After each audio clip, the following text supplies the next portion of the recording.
देखो आज हम भिन्नों का एचसीएफ कैसे निकाला जाता है, भिन्नों का एचसीएफ निकालने की विधि मेथड जो है उसके बारे में हम जानकारी लेंगे। भिन्नों का एचसीएफ, भिन्नों की संख्याओं का एचसीएफ ज्ञात करने के लिए एक छोटा सा फार्मूला है, सूत्र है एचसीएफ भिन्नों का। उसका फार्मूला क्या है? अंशों का एचसीएफ बटा हरों का एलसीएम। एचसीएफ महत्तम समापवर्ग है और एलसीएम लघुत्तम समापवर्ग। तो इसमें ये फार्मूला हम काम में लेके भिन्नों के जो सवाल होते हैं उसको हम आसानी से सरल कर सकते हैं। तो आज हम सीख रहे हैं भिन्नों का एचसीएफ कैसे निकाला जाता है। ये फार्मूला अपन को काम में लेना है, ये सूत्र काम में लेना है। क्या है? एचसीएफ भिन्नों का एचसीएफ कैसे निकाले, इसके लिए ये सूत्र काम में लेंगे। अंशों का एचसीएफ बटा हरों का एलसीएम बटा, देखो भिन्नों की संख्या में, जैसे ये सवाल है, इस सवाल में देखो 8 बटा 11, 12 बटा 17, 24 बटा 25 ये सवाल है। इसमें देखो ऊपर की संख्या, ये तो आपको मालूम है, इसको अंश कहते हैं और ये हर की संख्या है। अंश की संख्या, हर की संख्या, अंश की संख्या, हर की संख्या।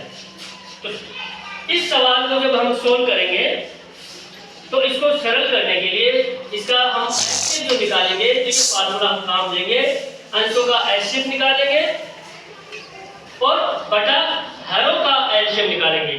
तो अंश की संख्या 8, 12, 24, 8, 12, 24 का सबसे पहले हम क्या करेंगे? अंशों का एलसीएम निकाल लेंगे। देखो हमने 8, 12, 24 लिख दिया। सबसे पहले इसमें देखिए 2 का भाग जाता है, 2 का भाग दिया 8 में 4, 2 का भाग 12 में दिया 6, 2 का भाग 24 में दिया 12। अब इसमें फिर छोटी सी संख्या 2 का भाग फिर से जाता है, 2 का भाग 4 में दिया 2, 2 का भाग 6 में दिया 3, 2 का भाग 12 में दिया 6। इस प्रकार से हमने और इसका भाग दिया है।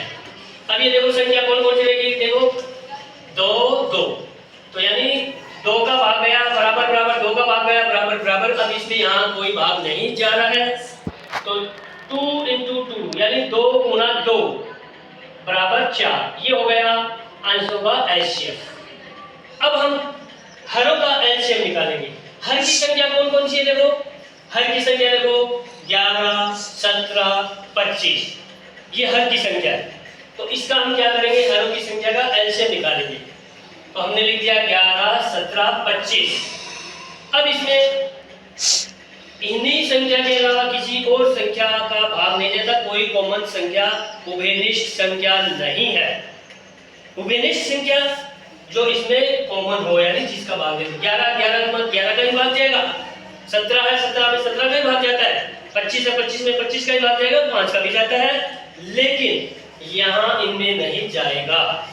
इसलिए 11 गुना 17 गुना 25, तो 11 गुना 17 गुना 25 इसका हम गुणा करते हैं तो ये आ जाएगा आपको 4675। तो ये हमने क्या निकाला? ये हरों का एलसीएम निकाला। तो अंशों का एलसीएम निकाला, हरों का एलसीएम। तो अंशों का एलसीएम तो कितना आ गया? 4, और हरों का एलसीएम कितना आ गया? 4625। कैसे निकाला? इंटू करके, गुणा करके। तो इस प्रकार से हम जो भिन्न के जो सवाल है, भिन्नों के सवालों को हम और एचसीएफ निकाल सकते हैं फर्स्ट, ठीक है ना। तो हम तत्परता के साथ भिन्नों का एचसीएफ हम निकाल सकते हैं इस फार्मूले को काम में लेते हुए। Thank you.